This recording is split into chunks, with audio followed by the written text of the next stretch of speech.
जब घास कटती है तो चारों ओर एक मीठी सी महक फैल जाती है। यानी इसका अर्थ है मैं नहीं, मुझे क्यों तोड़ा? अब जब घास कटती है तो एक मीठी सी महक आती है, एक खुशबू आती है। कभी आपने ऐसी खुशबू का अनुभव किया है? हाँ, जाहिर सी बात है किया ही होगा, पर हम इन सब बातों को महत्व नहीं देते। हम क्या कहते हैं, अरे ये तो ऐसा ही होता है। ऐसा ही होता है। टॉपिक शुरू करते हैं। उसके पहले आपका बहुत बहुत धन्यवाद इस चैनल से जुड़े रहने के लिए। तो चलिए जानते हैं इसके पीछे का कारण। आइए देखते हैं, मजा आएगा।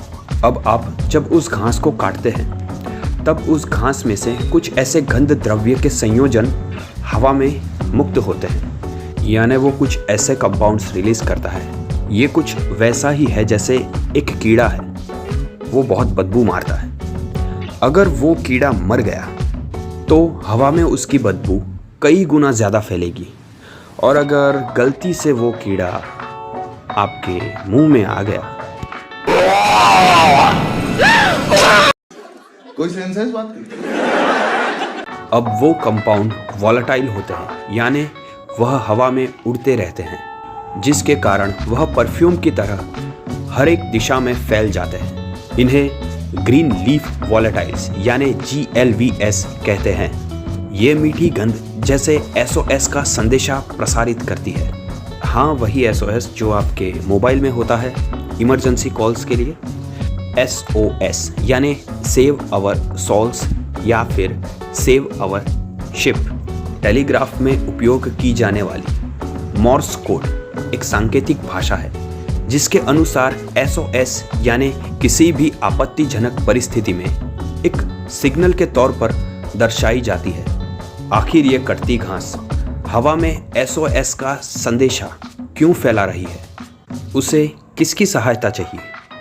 कैटरपिलर प्रकार के कीड़े इस घास को खाते हैं। अब ये कैटरपिलर जब इस घास को खाएंगे तब ये घास वापस से वही स्मेल रिलीज करेगा। अब ये स्मेल बिग आई बग्स के लिए एक निमंत्रण है कि भाई आओ और ये कैटरपिलर को खा जाओ, जिससे हमारी जान छूटे। अब ये बिग आई बग्स आएंगे और कैटरपिलर्स को खा जाएंगे, जिससे घास का ज़्यादा नुकसान नहीं होगा। अब इस प्रक्रिया के दौरान घास ने जो भी संयोजन पैदा किए थे, ये संयोजन उसके जख्मों को ठीक करने का काम भी करते हैं, जिसके कारण बहुत सारा घास कट जाने के बाद भी वह थोड़े ही दिनों में वापस पहले जितना ही लंबा हो जाएगा। अब अगर हम ऐसा झाड़ के साथ करें तो झाड़ लगाने का उपकार नहीं किया भाई मैंने हिंदुस्तान पे ना दुनिया पे।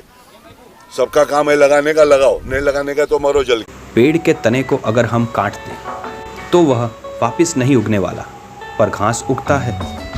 गाय, घोड़े, हिरण, ज़ेब्रा जैसे घास खाते हुए प्राणी, जिसे हम इंग्लिश में ग्रेजर्स भी बोलते हैं, और इन्हें तृणाहारी भी बोलते हैं। तृण यानी घास का तिनका।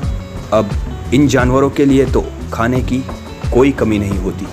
सच में प्रकृति ने क्या ज़बरदस्त आयोजन किया है। पर अगर घास खाए जाने के बाद वापस न उगते तो तब तो इन शाकाहारी प्राणियों का अस्तित्व ही न होता, और इनके ऊपर निर्भर मांसाहारी प्राणियों का भी नहीं। आशा करता हूँ आपको यह वीडियो पसंद आया होगा। Thank you so much. Be active, be healthy, be happy. जय माँ काली।